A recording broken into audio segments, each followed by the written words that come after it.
par les stagiaires, parce que vous avez parlé du portable, vous avez parlé surtout des activités chronophages, à savoir portable, tablette, PC, jeu, manette de jeu, parce que, comme tu viens de mentionner tout à l'heure, il y a des stagiaires qui dépensent 20 heures sur leur manette de jeu, donc c'est pas exagéré, mais c'est la réalité. Donc on a des difficultés. Donc ils se disent qu'on n'est pas des personnes organisées, mais chez nous, il faut signaler une chose qui est très importante. Donc au lieu de dire je vais faire des plans, je vais m'organiser dans le vague, il faut essayer de concrétiser la chose, de commencer par ce qui est possible. Même si c'est peu, par exemple, vous avez parlé de connexion de 20 heures ou de 18 heures par jour, je peux commencer par un petit objectif concret, je réduis ma connexion à 16 heures. Si je commence par ça, c'est déjà pas mal. C'est-à-dire concrétiser, commencer. Et petit à petit, voilà, un changement en fin de compte, ça va donner quand même un pourcentage important. Et on sait tous, par exemple, si j'effectue un petit changement de 0,1, oui, tout au long de l'année, par exemple 365 jours, ça va donner quand même 36,6. Donc là, c'est quand même un petit avancement tout au long de l'année. Donc je ne veux pas changer du coup et devenir une personne organisée, hein, mais avec la volonté bien sûr, avec la théorie que tu viens tout à l'heure de signaler, elle est très pratique et très réaliste surtout. D'accord?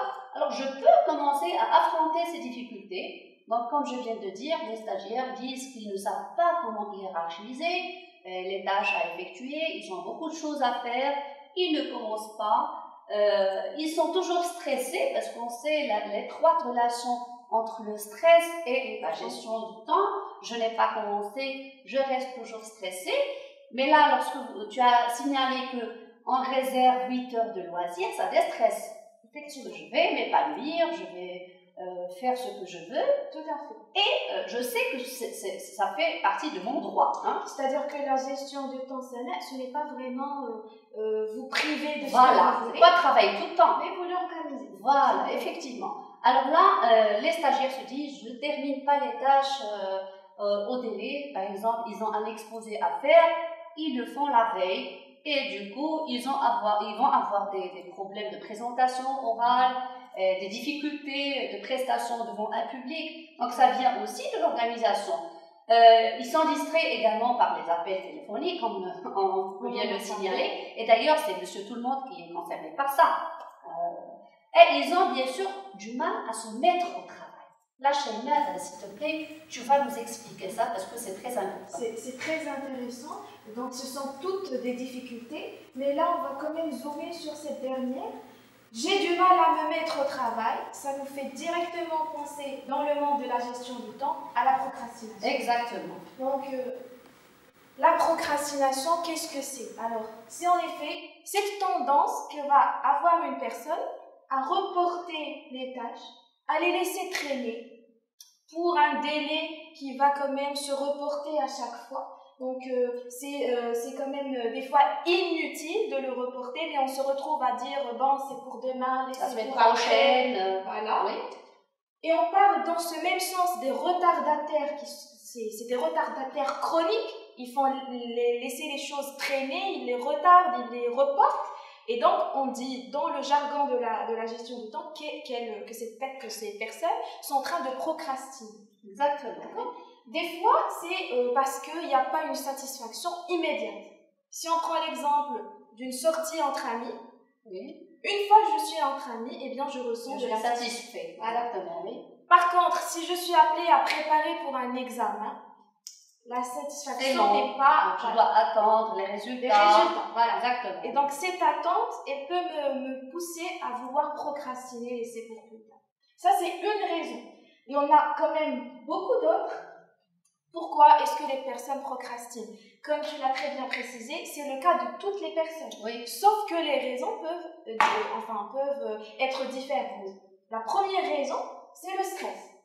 Je suis stressée, je suis paralysée, je ne veux pas commencer la tâche. C'est trop chargé, je ne peux pas, c'est trop pour moi, je ne peux pas commencer, donc je laisse. Je suis stressée. Je suis bloquée. Voilà, je suis bloquée, je laisse pour après. Il y a aussi la crainte, que ce soit la crainte d'échouer. J'ai peur de ne pas réussir mon examen, donc je le laisse de côté. Je ne veux vraiment pas voir... pas affronter la difficulté. Voilà, je ne veux pas, j'ai peur d'échouer, je laisse pour plus tard. Peut-être demain, peut-être un peu plus tard. D'accord ? Ou je crains d'être jugée négativement. J'ai peur qu'on me dise cette personne elle est incompétente, elle ne sait pas faire, et donc c'est parce que je pense ainsi, je me dis ah non, cette tâche c'est pour après, je la commence pas là. D'accord ? Une troisième raison qui peut choquer mais qui est vraie, c'est l'ennui. Des fois, les tâches qui sont routinières, eh bien à certains moments je me dis c'est ennuyant, je ne veux pas me lancer, laisser pour après, c'est très routinier, ce qui est très normal. Il y a le découragement, c'est-à-dire quand je ne ressens pas l'envie, ça ne m'intéresse pas, je ne suis pas vraiment motivée, je me dis peut-être demain, là j'ai pas vraiment envie, peut-être la semaine prochaine, comme tu l'as cité. Oui. Et des fois peut-être que cette semaine prochaine n'arrivera jamais. Voilà, tout à fait.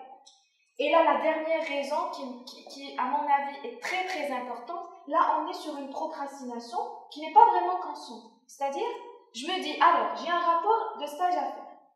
Un rapport de stage, ça prend 1 heure. Donc voilà, 1 heure. Je vais mettre que l'émission, une petite introduction, la présentation de l'institution d'accueil et le tour est joué. Une fois la veille ou avant 1 heure de dépôt, je vois que la tâche est quand même assez compliquée. Donc, qu'est-ce que j'ai fait? J'ai sous-estimé la durée. Je pensais que ça ne prenait qu'1 heure, alors que finalement, ça peut prendre quand même une bonne 3 heures de réflexion. Oui, certainement. Donc voilà, c'est un peu... le petit point là, c'est l'indécision. Je ne sais pas si je commence par ceci ou par cela. Et parce que je suis indécise, je dis je laisse tout de côté, je réfléchis. Et des fois, ça nous arrive de commencer ça, de laisser tomber et commencer autre chose, faute de programmation, faute d'organisation et de bonne gestion de temps. Merci beaucoup, Sheima. Tu nous as aidé à d'abord assimiler la notion de la procrastination, parce que la majorité des stagiaires, et même beaucoup de personnes d'ailleurs, souffrent de la mauvaise organisation, de l'incapacité de gérer le temps, mais cette incapacité à gérer, si on comprend bien la procrastination, on va mettre le doigt sur la plaie et remédier à cela. Surtout les raisons. Si je comprends que c'est parce que je suis stressée, voilà, je vais traiter immédiatement, exactement.